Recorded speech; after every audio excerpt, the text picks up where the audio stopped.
Hey guys, how's it going? It's Robin here with AriesFireTarot. I'm going to do your daily tarot card reading for Monday, March 1st, and we'll have a look into the week ahead. And I've got the Tarot of Dreams deck in my hand. But first, I want to address a question that Julie asked at some point last week.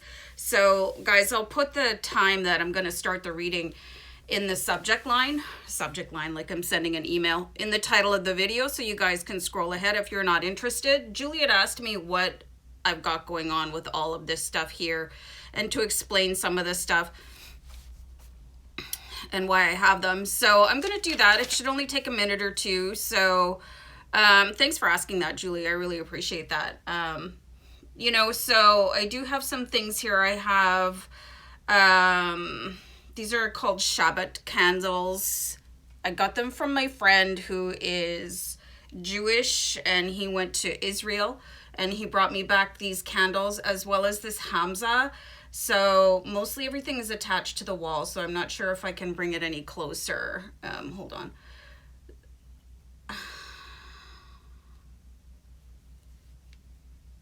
So this protects your house, okay? This is a source of protection, protects you against the evil eye and brings good fortune.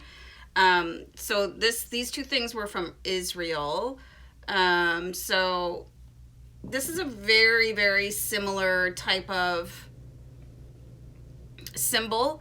This one came from Turkey. I had a friend that was traveling and she brought this back, and this again provides protection against evil eye and brings you good fortune and all of that good stuff. Fumbling. So this next thing, it might not mean anything to anybody else, but it means a lot to me. My grandmother gave me this angel years ago, and there's a heart hanging from it, so it has a lot of sentimental value, and I don't know, I just love it. You know, you guys know how I feel about angels and all of that stuff. So, I mean, it's here. And my grandmother is the one, I received a message from her beyond the veil to start studying tarot and all of that. Like, she started me on this journey after she passed away. So, I mean, here I am, and here you guys are. So there's something else I want to show you guys. It's a little bit awkward. I should have done this before I started shooting, but anyway. So all these beads, they have different parts of the tree of life on them, right? So the tree of life is very important, and then I have a mandala behind me. Like, this whole wall hanging is a giant mandala with the flower of life incorporated into it. So this represents the universe and the interconnectedness of all of us. Like, we are all one. Here comes Lacey. So, I mean, this is a really powerful insignia, and I chose the color intentionally based on the magnetic qualities of the color green. I think it's green anyway. I'm wildly colorblind. So I just have a couple more things that I want to show you guys. And these are not things that you would see on camera. I have this lace angel, and it's been with me for a long time. It actually has a big giant hole in it, but I'm not tossing it because the first time I ever got a tarot card reading, the reader, she gave that to me, and it had quite a significance. Like, she was a very powerful reader, and I actually bawled my eyes out during the reading. So she gave me that. Just going to show you a couple more things. I have a rose quartz with the tree of life on it. The rose quartz represents universal love, and the tree of life represents, again, you know, I have a note here, personal development, individual beauty, and uniqueness. So I love that. And then I have this tiny purple quartz here that I got from a friend of mine that lives in Ontario, Canada. And this represents your magic and being mystical. And the last thing I want to show you guys is this, that I think I just bought it at some random store. They had a big pile of, you know, groovy doovy rocks in a box. That rhymed. By the cash register. So I'm like, I'm in. So I bought that. So Anyway, and I have lots of other sentimental stuff and colorful stuff, and like this painting back here, I painted that myself. And you know, I just wanted to really put in a good vibe for what I'm doing here. So that's the story. So hope you guys enjoy. And I'm just going to dig right into the reading right now. And just before I start, I had done that other setup last week. I hated it. Just so you know, I freaking hated it. I felt so uncomfortable. It was so awkward. Oh man, I was so uncomfortable. And one of you commented about that, and I'm really sorry if you don't comment all the time. Your name just goes through my head because I am brutal with names to start off with, and then you put hundreds of names on the YouTube channel. Anyway, asked me, like, she felt that through she's like, are you okay with that setup? I'm like, no, I'm not. Even though I thought it looked cute and all of that stuff, I hated it. So we're just going to go back to this because this feels like me. So I'm going to pull some cards here. Oh, and by the way, stop talking, Robin. I'm not using spreads anymore for the daily readings. I just felt like they were getting too repetitive. We're asking the same questions from Spirit instead of letting them flow through me as a channel. I'm going to have to update the time that I started the reading. So anyway, Tarot of Dreams. Let's see what's going on, you guys. It'll finally get into this reading. And once again, Julie, thanks for your interest here. So this is really interesting to pull this card right away. The Three of Coins, which is the card of alchemy. So it's something that definitely an energy that you guys can tap into. You know, and this is what is coming up. You know, I'm sensing this in the collective energy when I'm doing the reading. So the Three of Coins, and this kind of reminds me, if you've ever been to, we call it the exhibition, and they have like junk food alley, and somebody is like spinning candy floss. What do they call it? Cotton candy where you live?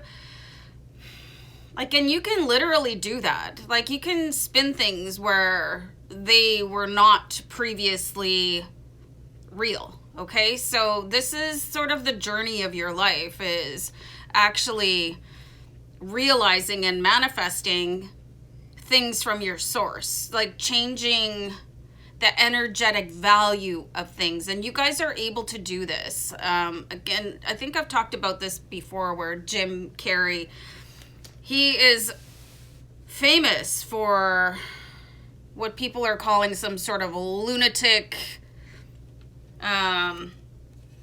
you know, where he just went, basically, it seemed like he was losing his mind. I got to put something to the side. Hold on. Hi, sweetie. You know, he just went crazy, like, from what people were saying, because they didn't understand that nothing is here, everything is energy, and you're able to materialize things into reality. Kind of like beaming up in Star Trek, you know? They would, like, beam up? I don't know.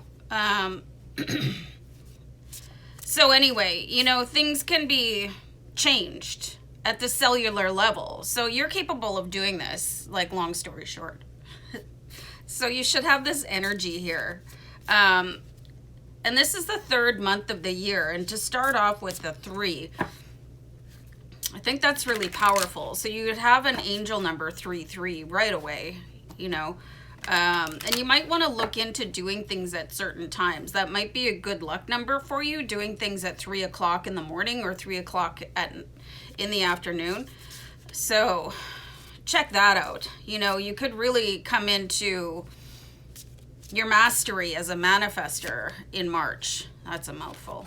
Okay. So we have the Strength card here, and I really like this card. This is like pretty phenomenal, this image. So first of all, they've got a tiger in the Strength card instead of a lion. So I find that really interesting. You guys might want to really check out spirit animal tiger. And then it's like she's got kind of a pyramid figure in her face. So it's really time for you guys to start remembering who your ancestors are and whose blood is beating in your veins anyway. You know, we all came from something completely different and far less civilized, or entirely higher civilized, you know. So could really be powerful in helping you advance your material life here right now. Got this vase almost threatening to fall off the side of my table. So yeah, it's very like, it's time for a new beginning for you guys, and to stop doubting yourself. And we do have the 7 of Wands here, so always review who belongs in your life, you know, and who has a right to stand or sit at your table and give you advice. You know, not everybody has that right. And for me, like, my advice is to keep that very, very, very small. Keep that small. Who is going to influence your daily decisions? I'm actually seeing where somebody would like to take advantage of your power right now. I don't think many of you are really understanding just how powerful you are as a manifester, as a creator right now. But I'm seeing in these cards that somebody sees you, somebody knows, and they'd like to take advantage of that, and they would maybe like to hold that down a little bit. So again, check your energy, vampires. Make sure you're doing cord cutting meditations. Keep your circle small. If you're starting to come into new powers that we're seeing here with the 3 of Pentacles, the 3 of Coins, try not to tell too many people about it. You know, because A, they'll think you're crazy as Jim Carrey. I don't think Jim Carrey is crazy. I just think he told his story to the wrong people. You know, so you have to find that strength to keep everything to yourself, which is not always easy. So this is a very kind of a complicated energy for you guys to adapt to. Or maybe you're just getting used to it. And maybe the solitude of your path and following your own thought processes is taking you somewhere where you never thought you would be. I see some shape-shifting going on here as well. If you guys don't know what shape-shifting is, you might want to check that out on your own time. And if you guys are starting to travel during your sleep or astral travel, stop fighting it and just go for it, because there's lessons that you guys need to learn while you're there, which is why you've got the Strength card. That's all I'm getting from these cards, guys. So yeah, have a great day ahead. Bye for now. Bye.